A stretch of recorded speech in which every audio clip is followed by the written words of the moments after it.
আসসালামু আলাইকুম ভাই, ভালো আছেন? হ্যাঁ, আপনার নাম কি ভাই? আমার নাম বলাই বিশ্বাস। বলাই বিশ্বাস। এটা হচ্ছে শায়েস্তাপুর, শায়েস্তাপুর বাড়ি, রাজবাড়ির ভিতরে। রাজবাড়ি জেলা। তা আপনি কদম চাষ করছেন, আপনি আমার কদমের জমিতে নিয়ে আসছেন। তা কদমে এর আগে যে স্প্রেগুলো দিচ্ছেন সেই স্প্রেতে এখন পর্যন্ত ভালো আছে। এখন যে কারণে আসলে এই কদমের জমিতে আসা, এই এখন প্রতিটা কদমের ফুল ফুটে গেছে। কিছু কিছু কদমের কিন্তু আপনার আহ, মোহর মারবে যে কথাগুলো বলা হয় সেটা আছে।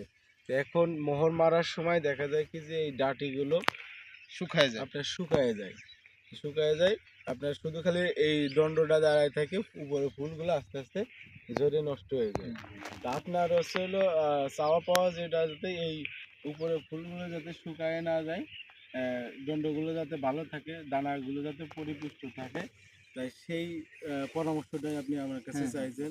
তাই এই যে উপরের আগাগুলো যখন শুকিয়ে যায়, এটা হচ্ছে হলো আপনার যে কারণে হয়, এটা ছত্রাকজনিত রোগের কারণে হয়। আর এই ছত্রাকজনিত রোগের কারণ হলে আপনার ওই ফুলগুলো আস্তে আস্তে পচে ঝরে যায়, শুধু খালি দণ্ড দেয়। এটা দমন করার জন্য যে ওষুধ এখন এই পর্যায়ে ব্যবহার করার দরকার, সেটা হচ্ছে হলো আপনার ডাইথেনেম 45, নাম শুনছেন?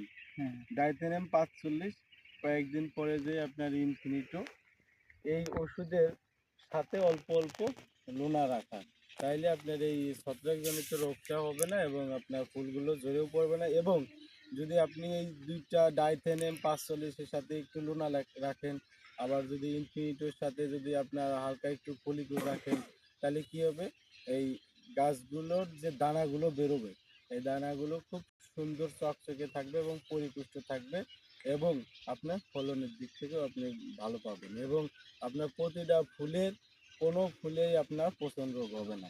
তাহলে আপনি এই মুহূর্তে কি ব্যবহার করবেন? এই মুহূর্তে আপনি ডাইথেন, হচ্ছিল ডাইথেনেম 45 ব্যবহার করবেন। ঠিক আছে, ম্যানকোজেব। আর সাথে একটু আপনি ভোলারে ওষুধটা দিয়ে দেবেন।